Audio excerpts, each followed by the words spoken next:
بسم اللہ الرحمن الرحیم۔ السلام علیکم ورحمۃ اللہ وبرکاتہ۔ عزیز طلبہ، اس ویڈیو کے اندر ہم غزل نمبر 2 یعنی حضرت جگر مراد آبادی رحمۃ اللہ علیہ کی غزل کی مشق پڑھیں گے۔ سوال نمبر 1، مندرجہ ذیل سوالوں کے مختصر جواب لکھیے، اس غزل کے مطلع کی نشاندہی کیجیے اور اپنی کاپی میں اسے الگ کر کے لکھیے۔ یہ مطلع بنے گا: آدمی آدمی سے ملتا ہے دل مگر کم کسی سے ملتا ہے، یہ اس کا مطلع ہے۔ پھولوں کا رنگ ہنسی سے ملنے کا مفہوم واضح کریں۔ اس کا مطلب یہ ہے کہ محبوب کی مسکراہٹ بہت خوبصورت لگتی ہے، جیسا کہ کھلا ہوا پھول بہت خوبصورت لگتا ہے۔ یعنی دوبارہ سنیں، پھولوں کا رنگ ہنسی سے ملنے کا مفہوم واضح کریں۔ یعنی شاعر کو جس طرح کھلا ہوا پھول خوبصورت لگتا ہے، اسی طرح اس کا محبوب جب ہنستا ہے تو اس کو اپنے محبوب کی ہنسی اس کھلے ہوئے پھول کی طرح محسوس ہوتی ہے۔ ہوش اور بے خودی کے ملنے سے دنیا کے کاروبار کیسے سنورتے ہیں؟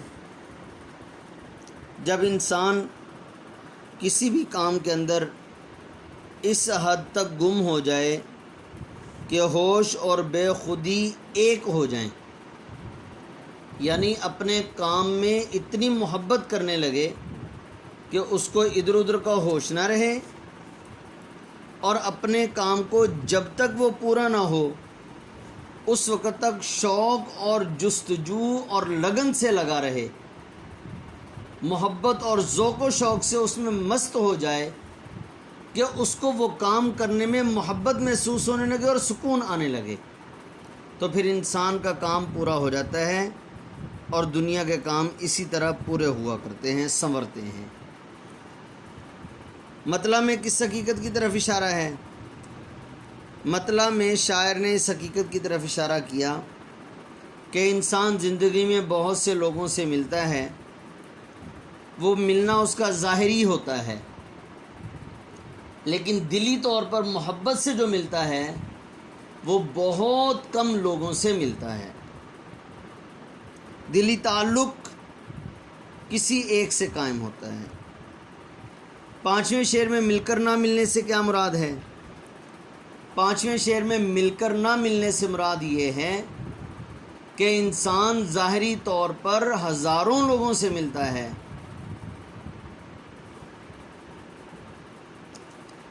لیکن دلی طور پر ان سے نہیں ملتا، تو گویا کہ یہ ملنا بھی نہ ملنے کے برابر ہے۔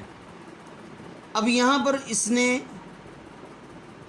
مل کے بھی جو کبھی نہیں ملتا، گویا کہ اس نے محبوب کی طرف اشارہ کیا ہے، تو ہم اس کا جواب اس طرح لکھیں گے کہ 5ویں شعر میں مل کر نہ ملنے سے مراد یہ ہے کہ جس سے ملنے سے اکتاہٹ محسوس ہوتی ہے، دل جو ہے اسی سے ملنے کی تمنا کر رہا ہے، اور وہ کتنا ہی ناراض کیوں نہ ہو جائے، محبوب جیسے کئی بار ناراض ہو جاتا ہے، اب اس کو بار بار منایا جاتا ہے لیکن وہ مانتا نہیں ہے، لیکن پھر بھی دل ٹوٹ کر اسی سے مل رہا ہے، بار بار اسی سے ملنے پر بضد ہے، اصرار کر رہا ہے، تو یعنی مل کر نہ ملنے سے مراد یہ ہے۔ جی آگے دیکھیں، مندرجہ ذیل الفاظ کو جملوں میں اس طرح استعمال کیجیے کہ ان کی تذکیر و تانیث واضح ہو جائے۔ آدمی، دل، ستم مذکر ہیں، یہ ہوش مذکر ہے، ہنسی، قیامت، روح، ہمسائیگی مؤنث ہیں، اسی حساب سے جملے بنا لیے جائیں۔ مندرجہ ذیل شعر کی تشریح کیجیے۔ جگر مراد آبادی کی غزل کا متن ذہن میں رکھ کر درست جواب پر نشان لگائیں۔ محبوب کے سادگی سے ملنے کا شاعر پر کیا اثر ہوتا ہے؟ محبوب کے ستم بھول جاتا ہے۔ پھولوں کا رنگ محبوب کی کس بات سے ملتا ہے؟ ہنسی سے۔ فتنہ قیامت کا سلسلہ کس سے ملتا ہے؟ محبوب کی خوش قامتی سے۔ دل ٹوٹ کر کس سے ملتا ہے؟ مل کے بھی جو نہیں ملتا۔ بے خودی سے ہوش آنے پر کیا ہوتا ہے؟ کاروبار جہاں سنورتے ہیں۔ روح کو محبت کا مزہ کب ملتا ہے؟ دل کی ہمسائیگی سے۔ دل مگر کم کسی سے ملتا ہے۔ دوسرے شعر میں وہ سے مراد محبوب ہے۔ کاروبار جہاں سنورتے ہیں۔ 7واں شعر غزل کا آخری شعر ہوگا، کیونکہ اس شعر کے اندر شاعر نے اپنا تخلص بیان نہیں کیا۔ جی آگے دیکھیں، اس غزل میں ردیف اور قوافی کی نشاندہی کیجیے۔ سب سے پہلے قافیہ کی تعریف دیکھیں۔ کسی شعر کے آخر میں آنے والے ہم وزن اور ہم آواز الفاظ کو قافیہ کہتے ہیں۔ اس تعریف کے ذریعے سے ہم دیکھیں گے تو پھر یہاں پر صرف 2 الفاظ ایسے ہیں، 4 الفاظ ایسے ہیں جو ہم آواز ہیں۔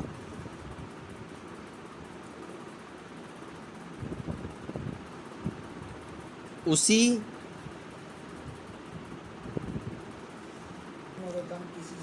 کسی، پہلے شعر میں کسی اور 5ویں شعر کے اندر اسی، یہ ہم آواز ہیں، یہ قافیہ ہو جائیں گے۔ سادگی اور ہمسائیگی دونوں میں گی آ رہا ہے، یہ ہم آواز، گویا کہ یہ قافیہ ہو جائیں گے۔ اور ردیف سے ملتا ہے۔ ردیف کہتے ہیں جو کسی نظم یا غزل کے اندر آخر میں الفاظ استعمال ہوتے ہیں۔ اب دیکھیں یہ ہر شعر کے آخر میں یہ الفاظ ہیں، سے ملتا ہے، سے ملتا ہے۔ اب یہ سارے کے سارے یہ ہم آواز یہ ردیف بن جائیں گے۔ تو عزیز طلبہ، اس میں اہم چیز یہ فل ان دا بلینکس ایم سی کیوز کے طور پر، یہ ایم سی کیوز اور سوالوں کے جواب یہ اہم ہیں۔ اس میں سے کوئی نہ کوئی سوال پیپر میں آ جایا کرتا ہے، یہ آپ نے اچھی طرح سے یاد کر لینا ہے۔ السلام علیکم ورحمۃ اللہ وبرکاتہ۔